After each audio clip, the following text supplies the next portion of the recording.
I just want to start off by first thanking Brooke and Adrian, Mr. and Mrs. Brown, Mr. and Mrs. Carroll, for this incredible weekend of celebration.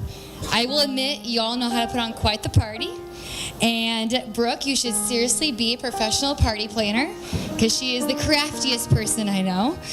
And I'm truly honored to have the pleasure to be up here to speak on behalf of these two, and then also of getting to know these two incredible families over the years, and being able to stand up here today and just give you all a little backstory on how these two have come to be. I will tell you that this love story all began with a ball.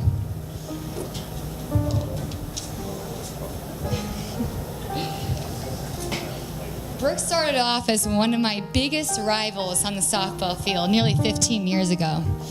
I used to dread the moments I had to go head-to-head with her on the mound. She had more hits off me than I would like to admit, with a few dingers in there, and I think she hit me more times than I can count.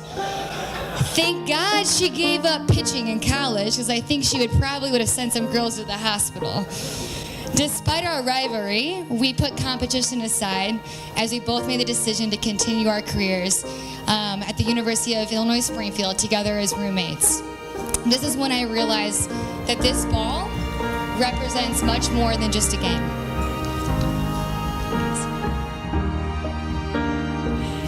This game is what helped forge an unbreakable friendship between Brooke and I. There's no question, though, that Brooke is one of the most selfless friends and teammates that I've ever had.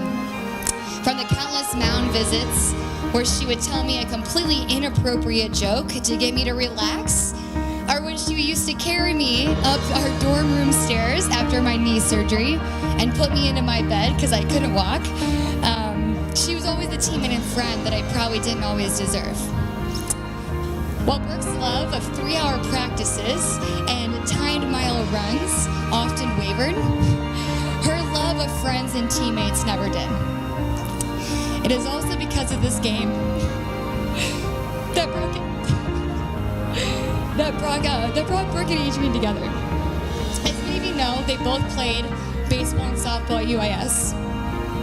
Well, Brooke was certainly known for her home run status, and Adrian was known as the team's best batting practice hitter. Sorry, Adrian.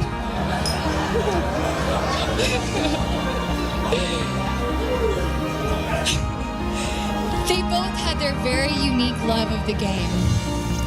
Meeting at the UIS homecoming dance through a softball teammate, these two immediately were joined at the hip, cracking inappropriate jokes and laughing every chance they got.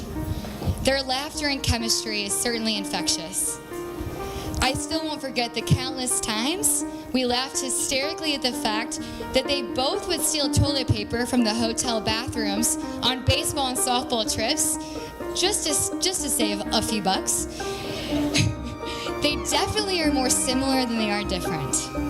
I will admit there was never a specific moment when Brooke told me that Adrian was the one, because we all knew the unspoken truth, and we all knew that they were always meant to be. There was never a time I ever questioned whether the two would end up together, but more questioned when this wedding was ever going to happen.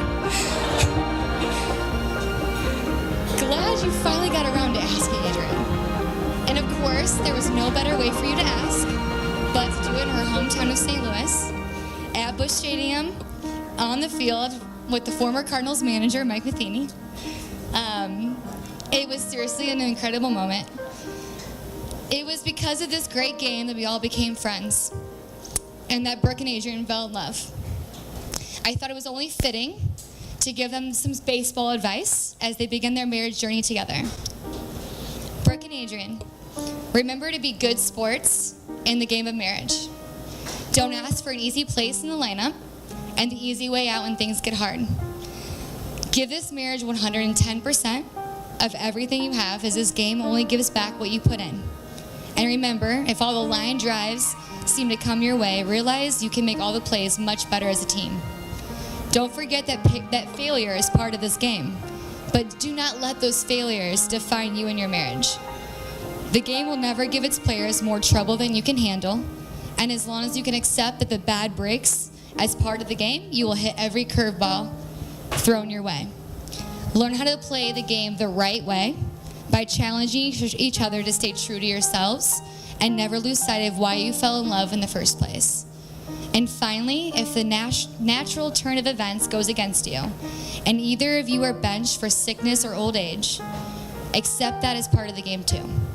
Be there for each other till the final out is made, and then you'll know in your hearts that you played the game as well as you could. As always, I have to live up to my extra status and bring back some old softball bus memories with a song toast to the beautiful bride and groom. Take us out to the Brown game. Take us out with the crowd.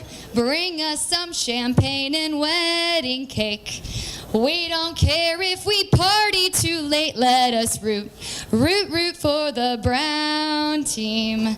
If they don't kiss, it's a shame. For it's 1, 2, 3. Raise your glasses for the new Brown team.